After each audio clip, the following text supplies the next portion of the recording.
एक ऐसी कंपनी जिसका प्रॉफिट नेगेटिव है और रेवेन्यू हर साल डबल होता है, फिर भी अपना आईपीओ लेके आ रही है। क्या आपको इसमें अप्लाई करना चाहिए या नहीं करना चाहिए, जानने के लिए पूरा वीडियो जरूर देखना। नमस्कार दोस्तों, मैं हूं Amit Holkar, NISM qualified research analyst and finance content creator. आज के इस वीडियो में हम बात करेंगे smart work coworking space IPO के बारे में। वीडियो बहुत ही इंपॉर्टेंट होने वाला है। वीडियो को शुरू करने से पहले कुछ मैसेज आपके लिए। पहला तो ये है कि जो डेटा आप यहाँ पे देख रहे हैं, फाइनेंशियल डेटा कंपनी के बारे में, आईपीओ डिटेल्स, बिल्कुल ऑथेंटिक वेबसाइट चित्तौड़गढ़.com से लिया है। वेबसाइट का लिंक डिस्क्रिप्शन में डाल दिया है। आप खुद जाके इस डेटा को वेरीफाई कर सकते हैं कि मैंने यहाँ पे सही लिखा है कि नहीं लिखा है। नंबर 2 ये है कि स्टॉक एडवाइस नहीं दे रहा हूं मैं आपको यहाँ पे। ये बिल्कुल एक एजुकेशनल वीडियो है, एनालिसिस है। डिसीजन बिल्कुल आपका है कि आपको क्या करना है। और तीसरा दोस्तों ये है कि इंस्टाग्राम पे अगर आपने फॉलो नहीं किया है तो कर लीजिएगा, बिकॉज इंस्टाग्राम पे मेरी डेली वीडियो आती है। इंस्टाग्राम अकाउंट का लिंक मैंने डिस्क्रिप्शन में नीचे डाल दिया है, वहां पे मैं ज्यादा एक्टिवेट रहता हूँ। चलिए फटाफट से शुरू करता हूँ। आईपीओ की डिटेल की अगर बात करें तो 10 जुलाई को आईपीओ खुलेगा दोस्तों, और इसमें आप 14 जुलाई तक अप्लाई कर सकते हैं।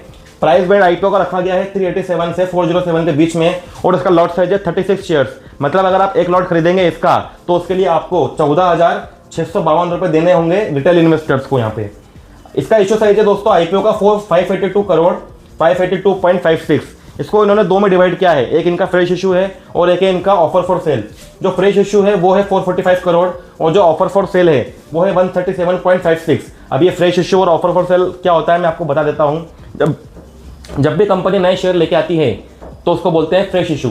और ऑफर फॉर सेल क्या होता है कि जब कंपनी अपने पुराने जो शेयर है, प्रीवियस शेयर, उसी को आईपीओ में लेकर आती है तो उसको बोलते हैं ऑफर फॉर सेल। तो यहाँ पे जो इनका मेजर अलॉटमेंट है वो 50% से भी ज्यादा वो फ्रेश इशू में है, जो कि अच्छी बात है।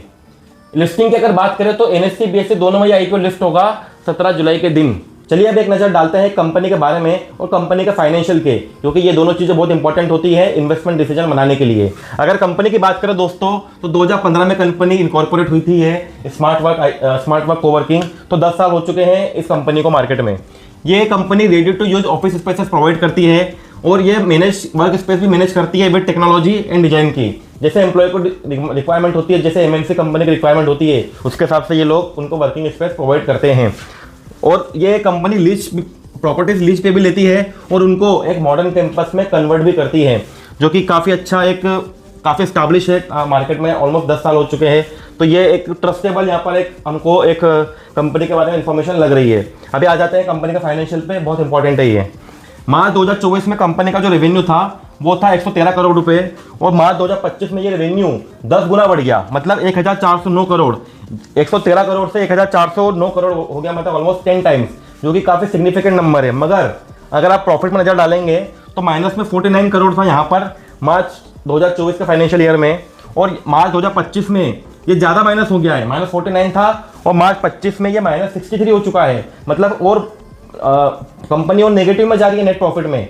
अब देखो रेवेन्यू तो बढ़ रहा है बट प्रॉफिट नीचे जा रहा है। इसका मतलब क्या होता है? इसका मतलब दोस्तों ये है कि कंपनी का खर्चों पे कंट्रोल नहीं है। मान लीजिए अगर आपके पास में 100 रुपये की आपकी इनकम है तो उसमें से आप 50 रुपये आपने सैलरी में बांट दिए, 10 रुपये आपने मार्केट से किसी को लोन ले रखा था उसको दे दिए, बाकी के कुछ रुपए आपने जो डे टू डे एक्सपेंसेस होते हैं ऑफिस को चलाने के लिए उसमें दे दिए, मटेरियल वगैरह पैकेजिंग में डाल दिए। तो कंपनी का खर्चे पे कंट्रोल नहीं है, इसीलिए कंपनी को प्रॉफिट नहीं हो रहा है, जो कि काफ़ी नेगेटिव साइन होता है किसी भी कंपनी में इन्वेस्टमेंट करने के लिए। चलिए अब एक नज़र डालते हैं, अगर आप फिर भी इस आईपीओ में अप्लाई करते हैं तो आपको कितना प्रॉफिट हो सकता है as per the grey market premium, GMP जिसको बोलते हैं। तो जीएमपी इसका दिखा रहा है दोस्तों 0 एज ऑन 7 जुलाई। 7 जुलाई के हिसाब से ये जीएमपी है, ये डेली चेंज होते रहता है जीएमपी। और जो गेन है आपको वो है यहाँ पे बिल्कुल 0%।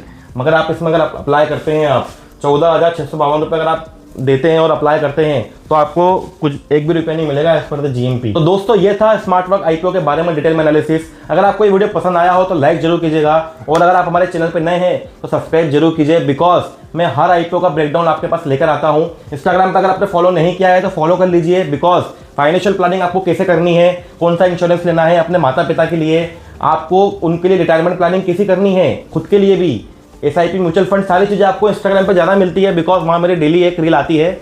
यूट्यूब पे मैं हफ्ते में 2 से 3 बार ही लॉन्ग वीडियो डाल पाता हूँ, क्योंकि मेरे पास थोड़ी समय की कमी रहती है, राइट। और अगर कुछ क्वेश्चन हो इस आईपीओ से रिलेटेड या कोई और स्टॉक जो आपने बाय कर रखा है जो लॉस में चल रहा है तो मुझे बताइए कमेंट में, मैं उसका आपको फाइनेंशियल एनालिसिस बताऊंगा, फंडामेंटल टिप्स नहीं दूंगा। बाय करना है सेल करना है डिसीजन आपका है, बट आपको यहाँ पे रियल पिक्चर ला के बताऊंगा कि आप स्टॉक का अभी एज़ टुडे मार्केट में क्या वैल्यू है उसकी, क्या उसकी प्राइसिंग है, क्या फाइनेंशियल है कंपनी के। नई वीडियो में मिलता हूँ अगली बार आपसे। खुश रहे और सबसे इंपॉर्टेंट समझदारी से इन्वेस्टमेंट कीजिएगा। जय हिंद।